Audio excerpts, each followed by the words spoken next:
বিসমিল্লাহির রহমানির রহিম। আপুর আপনাদের সাথে একটা কথা শেয়ার করছি। আর এই তো মেয়েকে কোচিং থেকে নিয়ে আসলাম। আসার পরে মানে এই জিনিসগুলি কিন্তু আমরা যখন মা হই তখনই যে জিনিসগুলি আসলে আমরা ফিল করি।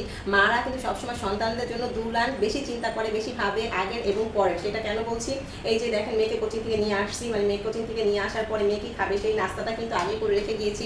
এখন বাজে প্রায় 7:30, রাত 7:30। এসে যে নাস্তাটা করবো সেই সময়টা কিন্তু হাতে হবে না, দেরি হয়ে যাবে। এই যে যাওয়ার আগে কি করলাম, নামাজ পড়ে লাচ্ছি বানিয়ে রেখে গেছি। তারপরে এই যে নুডলসটা রেডি করে রেখে গেলাম, এখন দিতে পারবো চটপট করে। কেন বলছি, এই যে আমরা যখন এই বয়সে ছিলাম, আমাদের আম্মারা কি করতো, কোথাও গেলে আমরা কি খাবো সেগুলো কিন্তু গুছিয়ে রেখে যেত। আবার আমরা কোথাও গেলে আমরা আসলে কি খাবো সেটা কিন্তু গুছিয়ে রেখে যেত, তাই না? সেই সময়টা কিন্তু আমরা তখন মায়েদের কথা, মায়েদের কাজ আমরা কিন্তু সেই মানে সময় বুঝতে পারতাম না, কিন্তু এখন বুঝতে পারি যে মারা সবসময় কেন দুলান আগে বুঝে সন্তানের কথা চিন্তা করে। আসলে এই পৃথিবীতে মায়ের মতো কেউ না।